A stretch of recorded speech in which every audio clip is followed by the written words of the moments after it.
salah satu benda yang saya akan tunjukkan pada anda hari ini ialah blind bake. Macam mana nak blind bake, apakah itu blind bake, nak gunakan apa untuk blind bake. Blind bake ni sebenarnya apa? First of all, saya akan sharekan pada anda macam mana nak buat tart dan juga apakah itu blind bake. Sebab kita nak buat tart cheese base yang tak bake, alright? Dia tak bake tapi kita kena bake tart shell tu, of course. Alright, so resepi yang saya sharekan pada hari ini bukan resepi yang sebelum ni saya dah sharekan dalam apple pie dan juga sebagainya. Satu lagi jenis tart base, alright, ala-ala French gitu, ala-ala French. So yang ini saya namakan pâte de sucre. Sweet tart base, ada ground almond. Kalau yang tak pernah dengar ni, bolehlah anda namakan dia juga nama samaran dia ataupun AKA dia sablé. Alright, sebab dia ada ground almond, dia macam ala-ala soft type of cookies macam tu. So kita gunakan sablé ni sebagai sweet tart dough untuk bake chocolate cheese tart. So dah boleh imagine lah macam mana rasa dia. Alright, okay, first of all kita perlu ada 200 gram bread flour, okay, 80 gram icing sugar, 12 gram baking powder, 100 gram unsalted butter, 50 gram egg, dan juga 30 gram ground almond. Habis semua benda ni, bread flour, icing sugar, baking powder, jadikan satu adunan. And then kita ada unsalted butter, kita ada egg, dan kita ada ground almond asing. So ini ingredient saya. Bread flour dah ada, okay. Icing sugar saya campurkan sekali saja, senang. Baking powder kat sini, and then kita tinggal butter, kita tinggal egg, dan juga ground almond. So teknik dia senang saja. Saya gunakan food processor hari ini. Food processor, kalau anda nak gunakan, tak ada food processor, kalau nak gunakan natural mixer, tangan kan, macam yang saya tunjukkan dalam apple pie hari itu, senang kan. So macam tu, sama saja. Okay, kita buat sablas dulu. So untuk ground almond, resepi yang sebelum ni tak ada ground almond. So resepi kali ni ada ground almond. So macam mana nak buat sablas? Okay. So hari tu kita dah ceritakan pasal sablas. So sablas ni apa? Sablas ni macam ala-ala sand gitu, okay? Ala-ala sand tu maksudnya ala-ala berpasir lah, alright? Dia berpasir lah. Okay, so cara dia macam mana? Kita nak adakan pasir. Okay, ini, alright? So kita just masukkan saja dalam food processor. Masukkan butter dah. So apa yang kita nak buat ialah sablas. Teknik untuk kita nak pasirkan benda ni, okay?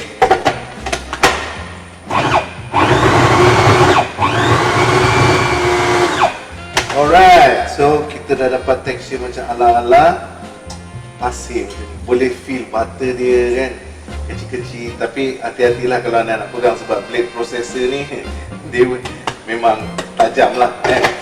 Alright, so kalau tak cukup boleh blend, tambah lagi. Yap, tengok dah makin kuning kan, dia dah jadi macam sablas tekstur dah. Okay, untuk pengetahuan anda, yang ini sweet tart dough, alright. Yang dekat video lain tu, itu adalah tart sweet dough sama, tapi ini ala-ala French yang gunakan ground almond dan juga sebagainya lah, pâte de sucre yang ni alright. Tapi teknik dia still sama, cuma yang ini ada ground almond. So ground almond kita tak campurkan kat flour, okay. Kita cari dulu konsistensi kita tu, dapatkan sablas punya texture, and then baru kita masukkan air. Sama je macam teknik yang sebelum ni. Okay, kita masukkan telur. So bila dia dah form macam dough, okay, dah form macam dough macam ni, it's time untuk kita nak masukkan ground almond. Tapi kalau masih ada lagi yang belum combine dan sebagainya, boleh just combine. So ada yang tanya, boleh tak kalau saya nak gunakan tangan? Boleh, sama saja teknik ni. Just gaulkan saja icing sugar, bread flour, baking powder, dah uli dengan butter sampai kita dapatkan tekstur yang hablur-hablur yang macam pasir tu. Dan baru kita masukkan telur, kita kacau lagi, gaul-gaul, kita uli. Bila dia dah bersatu, dan baru kita masukkan ground almond. Jangan terlebih uli. Alright, tips dia, jangan terlebih uli. Kenapa? Okay, adalah sebab dia. Sebab kita gunakan bread flour, protein dia agak tinggi, 12-13%. So gluten dia akan wujud. Bila gluten dia wujud nanti, kita nak buat tart kan dah susah. Kita roll dia balik ke asal, roll dia balik ke asal. So kena restkan dough lagi, ambil masa dan juga sebagainya. So untuk anda boleh terus buat, jangan terlebih uli, boleh kita boleh buat terus. Start tu boleh bake terus, blind bake. So apa itu blind bake? Kejap lagi kita find out. Alright, then ground element, masukkan ground element lah. Okay, dekat cerobong dia tu.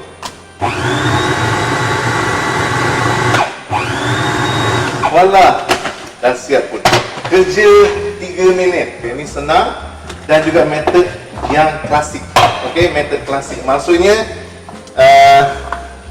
klasik ni maksudnya dulu-dulu ataupun chef dulu-dulu, nenek dulu-dulu diorang pakaikan teknik yang sama. Diorang gunakan teknik yang sama. Cepat kan? Sekejap saja. Okey. Tak ambil masa yang lama pun, tengok dah siap dah. Okey. Saya macam nak jual barang ni. Alright.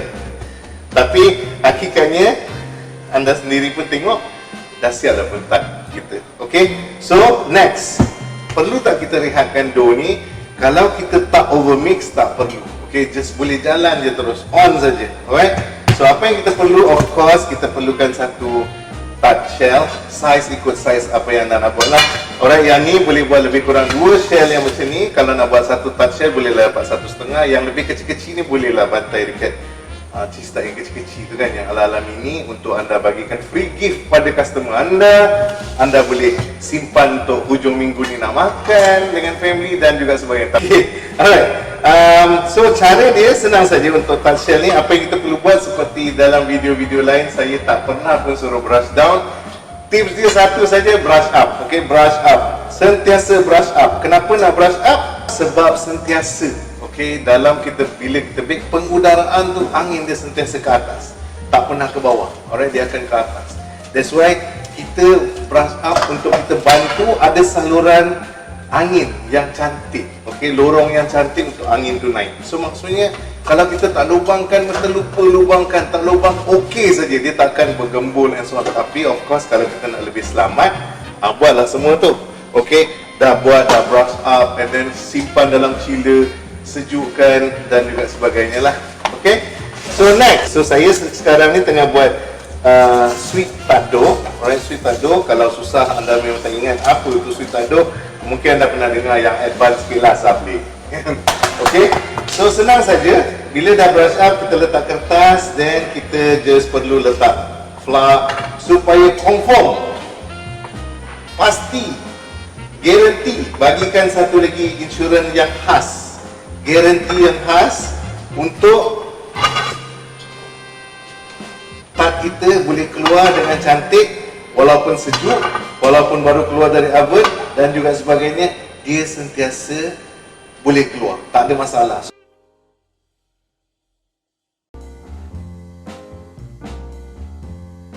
Okay, next, apa yang kita perlu buat? Of course, bila kita dah ada benda ni dah siap, kita nak ulikan dough nak masuk. Okay, kita tak gunakan apa-apa mesin, cara yang manual, cara yang paling ringkas saja. Teknik, kalau anda yang selalu ikut, anda pun tahu macam mana nak buat. Okay, just dengan menggunakan plastic wrap. Okay, so kat sini saya ada satu plastic wrap, sama juga pada anda. Kalau anda tak ada plastic wrap, tak apa, jangan halang daripada anda tak buat. Gunakan silicone paper boleh, parchment paper boleh, A4 paper pun boleh, tak ada masalah. Okay, tapi kalau anda dah bersedia, next time lain kali anda nak bake dan juga sebagainya, bolehlah invest sikit untuk beli parchment paper, plastic wrap dan juga sebagainya. Sebab kita yang biasa dengan dunia baking ni, kita tahu kegunaan betul plastic wrap, aluminium foil dan juga sebagainya sangat-sangat penting. So kalau boleh ada, just simpan, stok dekat rumah. Tak perlu kita nak ambilkan kelang kabut, just boleh. Tapi bila kita perlu, kita boleh pakai. Alright, so next, just dust dengan flour sikit dan lightly roll. Kita cari 0.5 mm. Okay, 0.5 mm untuk kita letakkan dalam tart shell kita. Kalau misalnya tak cukup, anda boleh tambah. Okay, kalau misalnya dah okey, then okey lah. Kita just kena roll macam biasa. Alright. Okay, so next, ni cara paling mudah lah. Okay, untuk buat tart. Kalau anda ikut, dah selalu dah saya pun tunjukkan cara-cara macam ni. So, tapi pada anda yang baru, tak apa, ni anda boleh first time untuk tengok cara saya nak letakkan tart ni, tengok. dia senang, boleh angkat, dia melekat somehow, dan kita boleh pegang dan juga sebagainya. Then just boleh adjust dan just letak. Senang kan?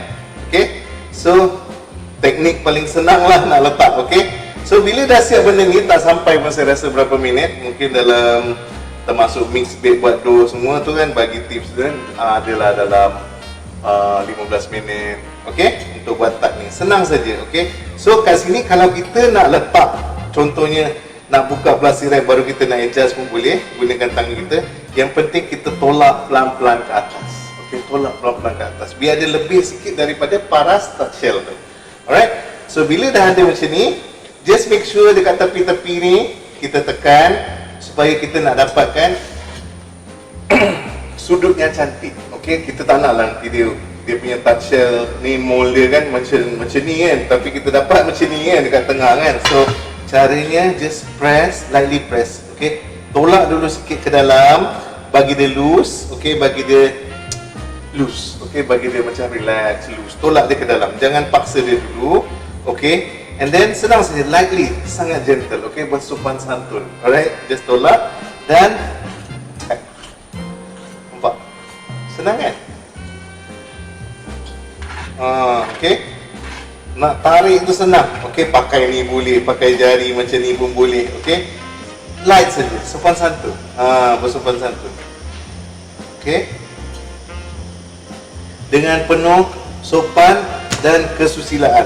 Alright, then kita boleh press ke atas sikit, bagi dia naik atas sikit, lebih daripada paras mold seperti yang saya dah share kepada anda tadi lah. Okay, tolak sikit, tolak sikit, tolak sikit, tolak sikit, tolak sikit, tolak sikit, tolak sikit.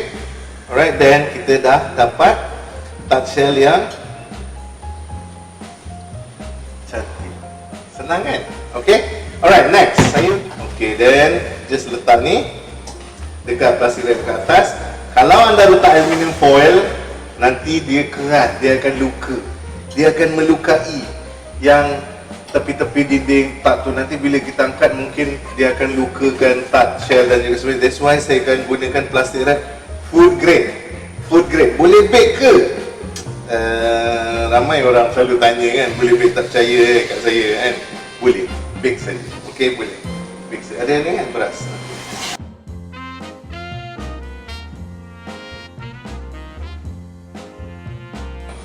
Alright, okay, satu saya akan just lubangkan dia sikit. In case kepada anda yang rasa macam dah terbelajar dulu kan, nak kena lubang kan. Kalau tak lubang macam tak boleh tidur kan nanti kan. Macam tak senang duduk je kan. Okey lah, tak apa, tak ada masalah, just lubangkan saja. Satu ni tak ada lubang, sama je. Yang kita takut efek dia ialah pengudaraan tu tak cantik. Nanti tart kita dah bake kan, dia akan ada macam ni. So tart tu nampak dari atas cantik, bila potong macam ni, ada terkeluar angin dia, dough dia macam tu. So macam dah tak boleh pakai. Alright, so just blank bake, letak. Kalau tak ada beras, okay, kalau tak ada beras, boleh pakai kacang merah boleh, okay, kacang hijau boleh, bali boleh, apa lagi, apa sajalah yang ada kat rumah, bali, kacang merah, kacang soya saja. Macam yang saya dah sharekan pada anda, tengok plastik wrap pun on saja. Okay, okay, then apa yang kita perlu buat? Bake lah. Alright, 180 degree Celsius. Okay, kita bake selama 10 minit. Okay, kalau boleh letakkan dekat paling bawah. Okay, paling bawah sebab kita punya challenge. Okay, challenge kita sekarang ialah kita nak bawah dia ni bake, sebab kita tak nampak kan. So biar dia dekat tray yang paling bawah supaya confirm tart shell tu masak. Okay, sebab atasnya memang boleh masak sebab kandungan sugar yang tinggi, dia senang berwarna hitam. Alright, then kita set lah temperature 1, 2, 3, 4, 5, 6, 7, 8, 9, 10 minit. 10 minit untuk kita bake dengan something dekat atas dia lah kan, untuk kita buat blind bake. Dan 10 minit kita keluarkan beras tu. Okay, dan kita continue bake. Lepas tu tiba-tiba kuih dah siap. Wah, dah ada dah. Alright, okay, so ni dah siap. Ni dah tak yang siap, tengok nak keluarkan pun senang. Alright, senang. So kalau anda bake, kalau anda perasan dough yang macam ni, dia akan ada lubang-lubang sikit. sebab dia memang lain sikit. Dia bukannya tak dough yang macam apple pie yang kita buat, dia agak ala-ala ringan sikit. Okay, dia macam cookies. Dia macam cookies, dia ada elemen. So taste dia actually kalau anda mampu buat, boleh handle dengan baik, bisnes anda ada budget lebih, okay, customer anda bersedia untuk bayar lebih, sebab yang paling penting cuma kualiti saja dan anda boleh pakai resipi ni. Alright, senang saja. Okay, dan kita maintain dia masih lagi ke dalam, sebab kita dah tahu pun dia boleh keluar. Kita still nak ada satu kepastian yang kita minta ni dia tak pecah bila kita letak filling. Alright, okay.